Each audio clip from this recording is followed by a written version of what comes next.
Assalamualaikum warahmatullahi wabarakatuh. Materi aljabar boolean lanjutan dari minggu yang lalu ini ya. Jadi kalau untuk yang bagian ini lebih kepada aplikasi atau penggunaan aljabar boolean dalam kehidupan sehari-hari ya. Baik, kita langsung lihat saja apa yang ada di dalam materi kali ini. Yang pertama, aplikasi aljabar boolean itu dalam jaringan switching listrik mungkin ya, lebih lebih sederhananya gitu ya, seperti saklar. Nah, jadi seolah-olah di sini adalah jaringan listrik di mana A itu input dan B itu output, sedangkan X-nya itu adalah operatornya gitu. Nah, di sini ada 3 bentuk. Yang pertama ada yang paling sederhana di sini ya, di mana output B ini hanya jika dan hanya jika si X-nya itu terbuka ya. Nah, ini ya. Sedangkan untuk yang kedua di sini X dan Y-nya harus terbuka nih ya. Baru B-nya bisa nyala gitu ya. Lalu untuk yang ketiga C itu nyala kalau X atau Y di sini ya. Jadi kembali lagi kita melihat operator logika di sini. Ada AND, ada OR, ada negasi ya. Nah, di sini contoh rangkaian pensaklaran pada rangkaian listrik. Yang pertama saklar pada hubungan seri. Logika atau operator yang kita pakai itu AND. Nah, di sini kita lihat A dan B itu harus terbuka, harus nyala gitu ya, harus on sehingga si lampu bisa menyala gitu ya. Nggak bisa hanya A saja atau B saja. Ini listriknya nggak akan mengalir ya. Sedangkan untuk yang paralel antara A dengan B, ini kan salah satu boleh ya. Kalau A saja yang aktif gitu ya, maka si lampu bisa nyala. Atau B saja, tidak harus dua-duanya ya. Nah, berikutnya gerbang logika. Nah, ini penyederhanaan dari bentuk grafisnya dari logika ya. Nah, ini gerbang dasar N. Nah, gerbang N ini bentuknya seperti apa ya? Seperti ini huruf D mungkin ya. A ini masukkan, sementara Z-nya itu adalah outputnya. Nah, di sini kita lihat animasinya. Ada animasi rangkaian di sini baterai. Ini tuh baterai ya. Sedangkan ini lampu. Nah, ini sebagai outputnya. N itu seperti pada penjelasan sebelumnya si lampu ini akan menyala apabila kedua saklar ini on, aktif gitu ya, nyambung semuanya gitu. Maka si lampu ini akan menyala. Nah, ini adalah ilustrasi atau implementasi dari gerbang dasar N. Nah, berikutnya di dalam OR ini kan paralel berarti ya. Nah, bentuknya seperti ini. Seperti tameng ya. OR ini ya, salah satu. Ya, Z-nya ini output. Anggaplah Z itu sebagai lampunya di sini ya. Sementara ini adalah baterai. Nah, ini bisa jadi A gitu ya. Ini jadi B. Nah, seperti sebelumnya, kalau untuk OR ini tidak harus dua-duanya nyambung. A saja atau B saja sudah cukup untuk menyalakan lampu. Lalu gerbang dasar not atau negasi gitu ya. Ya negasi ya. Komplement misalkan. Nah, ini hanya memiliki satu masukan karena not itu termasuk ke dalam operator uner ya, ingat. Nah, penyangkalan atau negasi itu biasanya kata-katanya itu tidak atau not gitu ya. Satu itu true. Kalau true maka false, false maka true. Nah, ini simbolnya seperti ini ya untuk negasi. Nah, sekarang kita membuat rangkaian berdasarkan fungsi yang kita miliki. Nah, misalkan kita punya fungsi terhadap X, Y, Z. Ekspresinya X, Y ditambah X komplement Y. Nah, berarti masukannya tuh X, Y, 1 X, Y, 1 X komplement Y. Nah, kita lihat di sini ya. Nah, ini X, Y, ini term yang pertama. Ini kali ya, jadi N di sini ya. Ini N. Kemudian di sini X-nya kok dikomplementkan, maka pakai operator negasi. Ya, sehingga yang tadinya masukannya X, keluarannya jadi X komplement. Ya. Kemudian Y. Nah, Y ini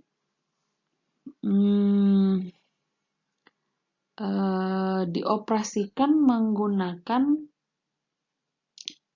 masih N ya, ini N, karena di sini kali ya.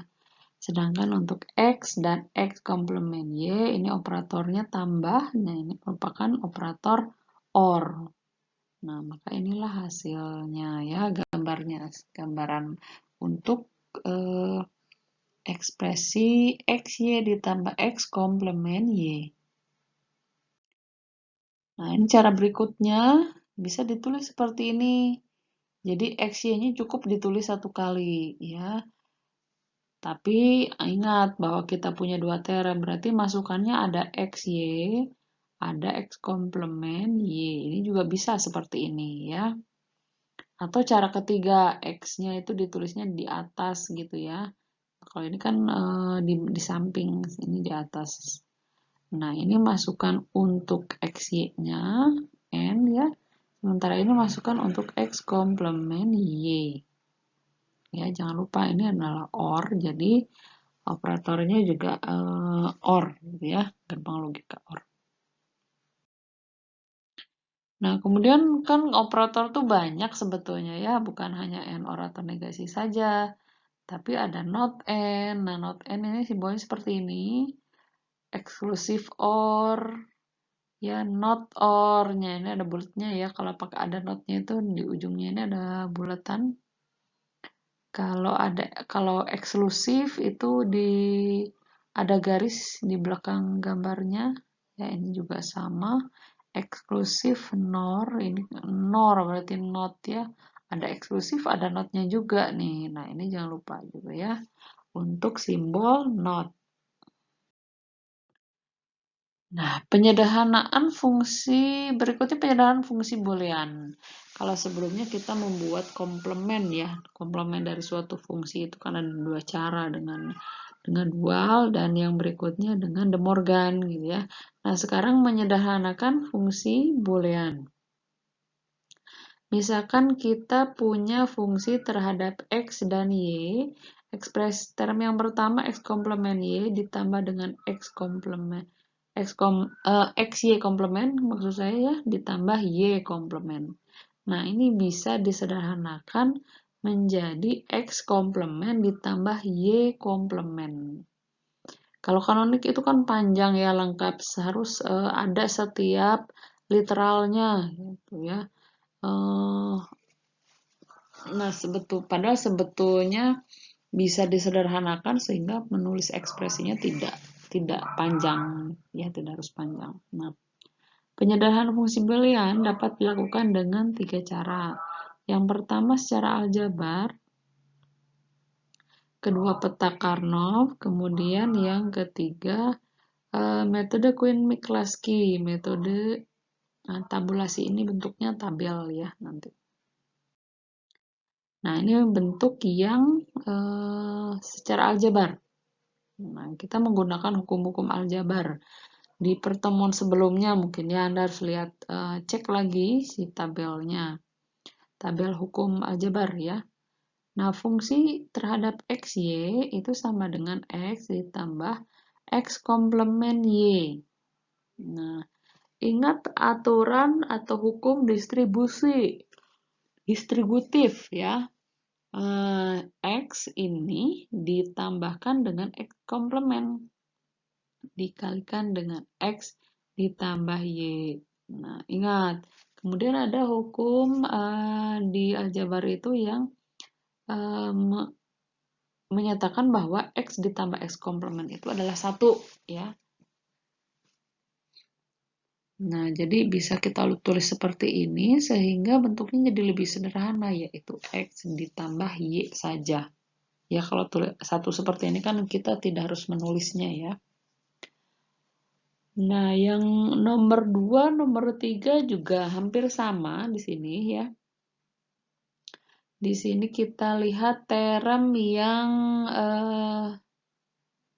yang pertama ya, di sini X komplement, Y komplement Z itu kita tambahkan ya dengan X, Y komplement Z. Nah, kita lihat di sini ada Y komplement, di sini ada Y. Nah, kalau kita tambahkan, ini kan sebetulnya nilainya 1 ya. Nah, ini akan menjadi lebih sederhana bentuknya. Ya, X komplement Z ditambah X, Y komplement. Gitu ya, nah ini hasilnya. Kemudian yang contoh yang ketiga, ini juga hampir sama. Di sini mencari bentuk X ditambah X komplement, Y ditambah Y komplement, Z ditambah Z komplement. Karena ini akan menyebabkan bentuk jadi lebih sederhana ya. Ini akan sama dengan 1. Nah, kita lihat di sini term yang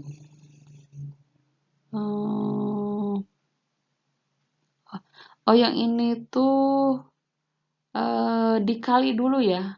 Karena kita lihat di sini XY, X komplement Z, di sini YZ. Kalau langsung seperti contoh yang pertama, ini nggak ketemu, ya, nggak ketemu yang cocoknya gitu ya, yang sepasangnya X dengan X komplementnya misalkan ya. Jadi caranya di sini dikalikan dulu, YZ-nya dikali dengan 1. Ini kan nilainya sebetulnya 1 ya. Tapi bentuknya adalah X ditambah X komplement. Ya, sehingga bentuknya jadi nambah dulu nih ya. Yang tadinya hanya YZ dikali dengan X ditambah X komplement itu akan menjadi seperti ini. Ya, nah, X YZ, X komplement YZ. Nah, seperti ini ya. Kemudian di sini kita lihat term yang pertama dengan term yang ketiga.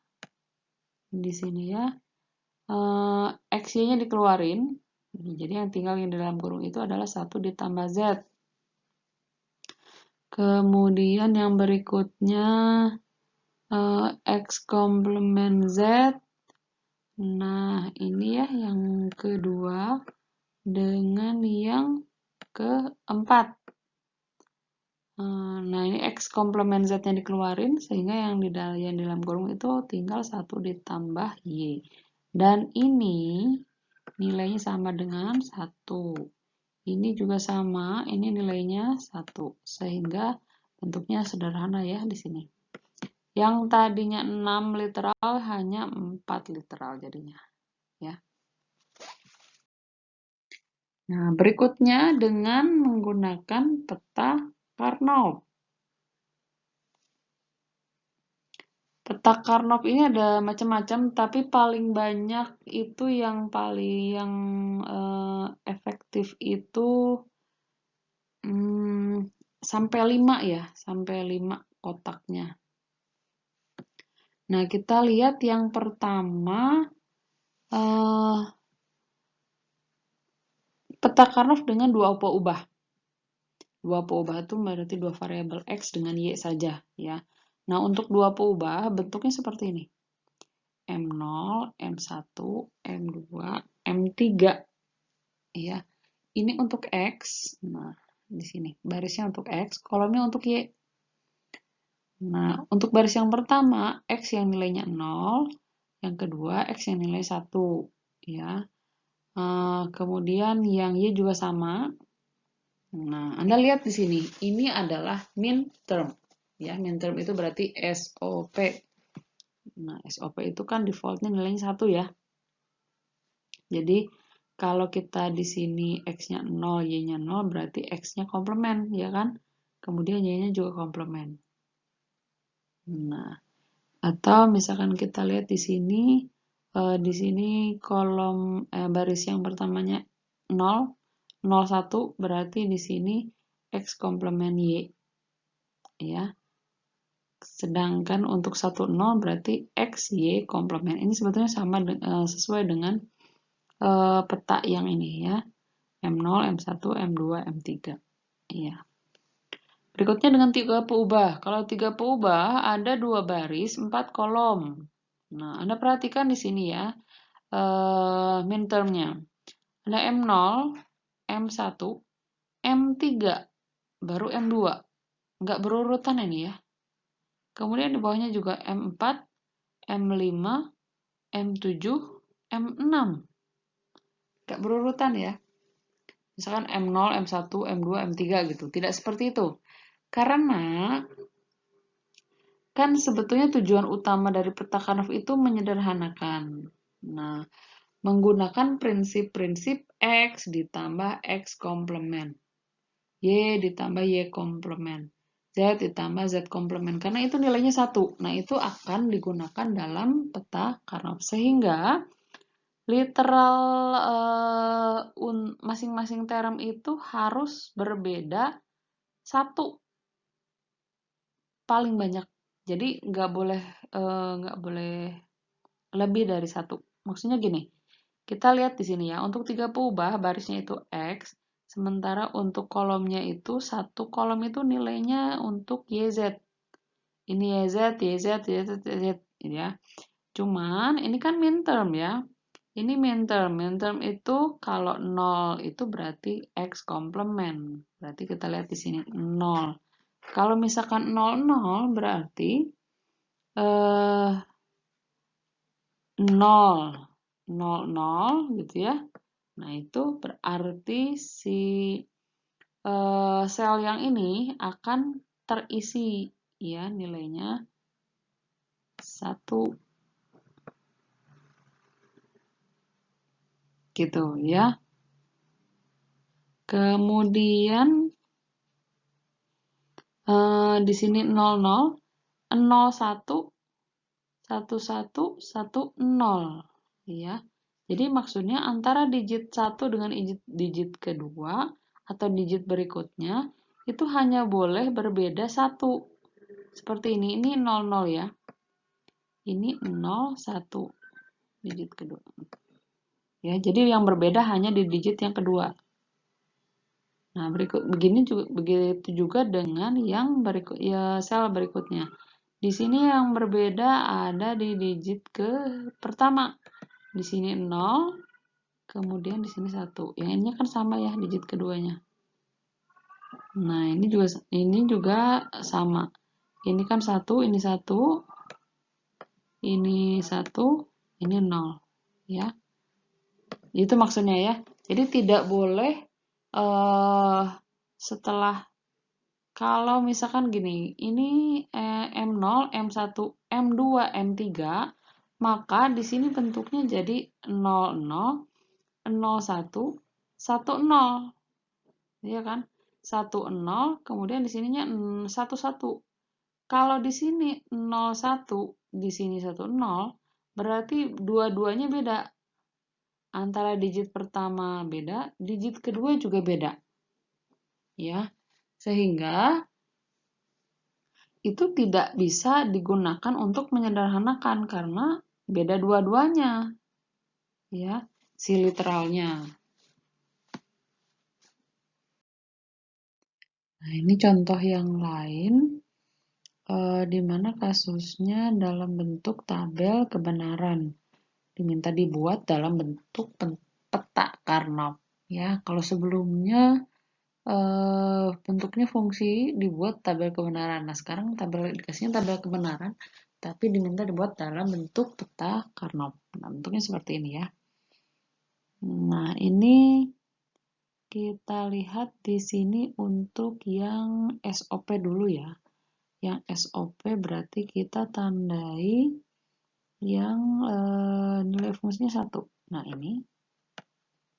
ini, dan ini. Ya, kita lihat di sini X komplement. Ini kan sebenarnya mudah sih dilihat, tinggal lihat X, Y, Z-nya. Ini kan X komplement, Y, Z komplement. Ya kan? 0, 1, 0. Ya, 0, 1, 0 berarti kan cari X-nya 0, Y-Z-nya, Y-nya 1, Z-nya 0, 1, 0. Berarti yang ini ya. Nah, ini. Kemudian yang berikutnya 1, 1, 0. 1, 1, 0 berarti X-nya 1, Y-nya 1, Z-nya 0. 1, 1, 0. Nah, ini ya. Ini yang kedua. Kemudian yang ketiga, 1, 1, 1 berarti X-nya 1, Y-Z-nya juga 1. Nah, ini. Nah, sisanya yang kosong-kosong ini ya isinya 0 aja gitu ya. Mudah ya. Nah, ini kemudian bentuk peta Karnaug dengan 4 peubah. Kalau 4 peubah berarti W, X, Y, Z. Nah, seperti ini ya. WX-nya di baris, YZ-nya kolom. Ini sebetulnya aturannya hampir sama dengan sebelumnya. Di sini ada M0, M1, M3, M2, ya, M4, M5, M7, M6. Sebetulnya ini tidak perlu kalian hafal ya untuk yang ini, tapi asalkan Anda paham aturan urutan ini, ya, urutan nilai masing-masing literalnya. Untuk WX ini ya, untuk WX dan YZ selalu bentuk urutan seperti ini. 00, 01, 11, 10. Seperti yang saya jelaskan sebelumnya ya. Masing-masing sel itu hanya boleh beda 1 digit. Ini juga 00, 01, 11, 10. Nah, selebihnya tinggal dikombinasi. Ini kan 0000, berarti kan W komplement, X komplement, Y komplement, Z komplement. Ini minterm ya, dan seterusnya. Nah, berikutnya adalah cara meminimalisir, menyederhanakan fungsi boolean dengan menggunakan peta Karnaug ya. Kalau sebelumnya kan kita menempatkan si literalnya, si termnya itu di mana sih gitu ya, nilai satunya gitu. Dan nolnya sebelah mana. Nah, sekarang cara menyederhanakannya. Misalkan kita punya peta Karnaug seperti ini, sebetulnya kita tinggal menandai angka 1 yang bertetangga. 2, 4, 8 ya, itu boleh. Ganjil nggak bisa ya, nggak guna gitu. Saya tandai ini ya, yang satunya berdekatan. Nah, ini ya, kita tandai. Nah, fungsinya seperti ini kan berarti ya. Ini fungsinya karena 4 peubah jadi WX, Y, Z. Nah, untuk yang ini kan sebenarnya yang ini ya, WX, Y, Z. Nih, berarti yang ini, WX, Y, Z. Nah, sedangkan untuk yang ini, WX itu Y, Z komplement ya, karena situ Y-nya, Z-nya 0, jadi WX, Z komplement. Nah, seperti ini ya. Kok bisa seperti ini? Nah, ingat kita tadi sudah menandai ini yang bertetangga. Kita lihat yang samanya saja yang kita tuliskan. Ya. Di sini kan barisnya sama ya. Barisnya sama ada di baris WX. Sekarang kita perhatikan kolomnya. Kolomnya ini ada WX, ini ada YZ maksudnya ya. Ini YZ, ini YZ komplement. Yang samanya itu hanya Y. Z-nya beda kan di sini ya. Yang ini 1, yang ini 0. Jadi beda. Jadi yang samanya itu hanya WXY. Maka kita tuliskan WXY. Ya. Yang samanya saja. Yang berbedanya kita anggap 1 kan ya, Z ditambah Z komplement. Nah, itu berlaku kalau kita gunakan cara aljabar. Ini ya. WXYZ ditambah WXYZ komplement. Z-nya kita kurungin. Z ditambah Z komplement yang dikeluarkan kurungnya itu, yang di luar kurung adalah WXY. Ya, dan ini nilainya 1. Tidak perlu kita tulis sehingga hasilnya adalah WXY. Sama aja ya. Tapi ini lebih cepat tentu ya. Nah, ini contoh yang lain. Kalau yang bertetangganya ini 4. Nah, ini sudah ditandai ya, 4. Ini udah jelas barisnya sama. Sementara kolomnya beda-beda ya. Ini Y komplement Z komplement. Ini Y komplement Z. Ini kan beda-beda. Nggak ada yang sama. Berarti ini dicoret semuanya. Yang kita tuliskan hanya yang samanya saja, yaitu WX. Sehingga fungsi bentuk sederhananya adalah WX. Ya. Nah, contoh lain kalau 4-nya seperti ini juga bisa. Ya, 4-nya membentuk kotak. Berarti kita tandai yang barisnya itu hanya sama W-nya saja ya. X-nya beda nih. Kemudian kolomnya Y-nya saja yang sama. Z-nya beda. Sehingga yang ditulisnya adalah WY komplement. Y komplement ya, karena di sini 0 Y-nya.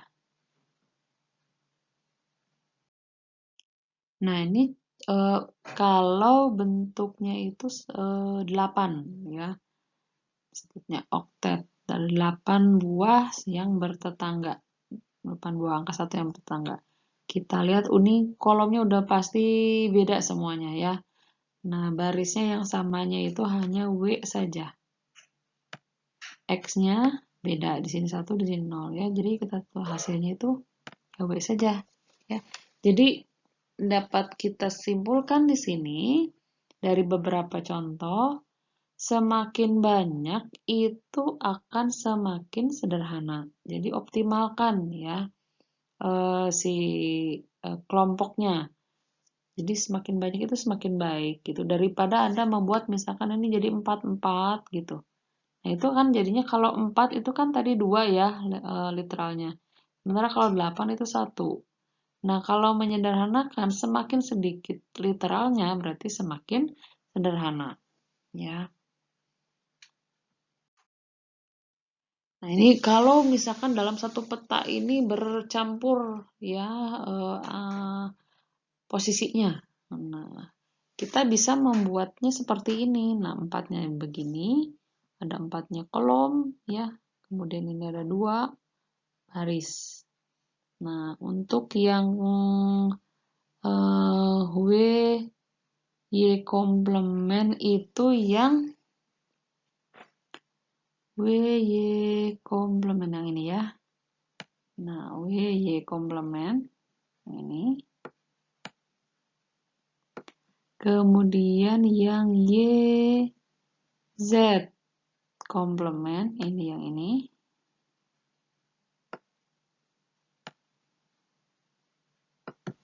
Caranya sama aja seperti tadi ya. Ini W komplement X komplement Z. Nah, yang ini.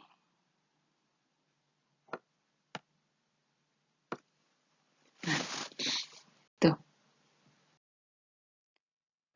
Lalu bisa jadi bentuknya seperti ini. Ini banyakkan kasus aja ya sebetulnya. Boleh bertumpuk seperti ini ya. Nah, yang 8 ini kan yang W ya. Yang tadi kan contohnya ada yang seperti ini. Nah, kemudian ini numpuk begini. Ya boleh, daripada Anda menuliskan 2 saja. Kalau 2, ini nanti bentuk, kalau 1, misalkan Anda nandainya gini nih. Nah, seperti ini. Berarti kan jadinya literalnya 4 ya. W komplement X, Y komplement Z. Sementara kalau Anda gabung ke sini, ke bawah, numpuk seperti ini, jadinya X komplement XY komplement Z. Jadinya lebih sederhana kan? Nah, seperti ini. Kalau ada yang kasus seperti ini, kalau kita menuliskannya dua-dua di tetangganya jadi dua-dua. Nah, kalau 2 X X Y komplement ini kan ini ya. Ini untuk yang ini. Sementara ini untuk yang ini. Nah, ini kan berarti belum sederhana dianggapnya. Karena sebetulnya kita bisa membuatnya jadi lebih sederhana lagi. Disebutnya gulung atau rolling. Nah, ini adalah cara penyelesaian gulung atau rolling. Di sini kan sebetulnya kita lihat ada di posisi baris yang sama ya. Nah, barisnya sama. Baris yang samanya itu adalah X. Kolom yang samanya adalah Z komplement di sini 0 ya. Y Z komplement yang ini Y Z komplement. Y komplement Z komplement ini ya. Ini Y Z komplement. Jadi bisa kita tuliskan jadi seperti ini. Hanya 2 literal ya. Lebih sederhana. Lalu ada lagi konsep don't care. Kalau konsep don't care ini kondisi di mana si fungsinya itu akan diserahkan kepada kebutuhan. Kita mau menjadikannya 1 atau jadi 0, gitu ya. Don't care. Nah, contohnya seperti ini. Kalau di contoh sebelumnya, fungsi itu akan bernilai 1 atau 0 gitu ya. Tapi kalau don't care, itu bentuknya X. Lalu, apa gunanya nih X ini? Nah, ketika kita punya kasus seperti ini, kita petakan dulu semuanya, yang 1 dan 0-nya, ya, sehingga hasilnya seperti ini. Begitu juga dengan yang X. Nah, kita lihat ternyata posisi X itu seperti ini ya.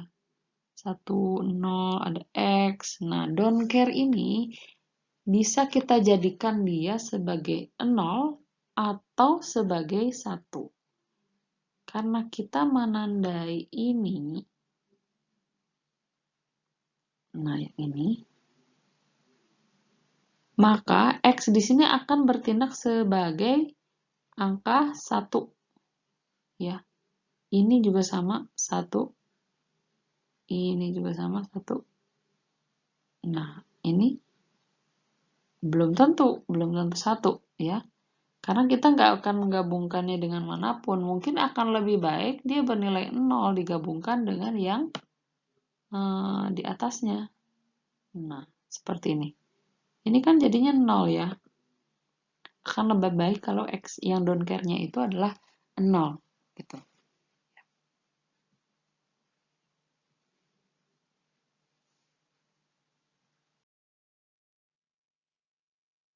Nah, ini meminimalisir fungsi boolean hasil penyederhanaan bentuk baku SOP dan bentuk baku POS dengan kondisi don't care.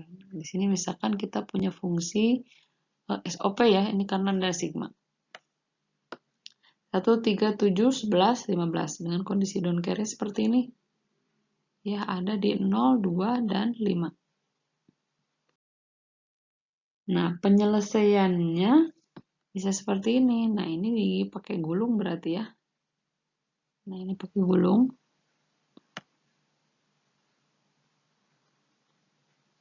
Ini dengan ini. Nah, kalau seperti ini kan berarti nilai si X-nya yang ada di dalam kurung itu akan bernilai 0 ya, karena sekitarnya 0 di sini. Nah, untuk kotak yang ini pasti X-nya akan lebih baik bernilai 1. Tuh ya. Nah, ini hasil penyederhanaan dalam bentuk SOP dan POS.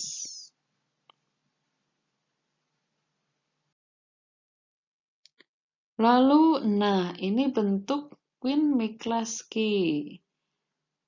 Quine-Miklaski ini akan saya bahas pertemuan khusus ya, karena ini prosesnya panjang. Ada algoritmanya ya.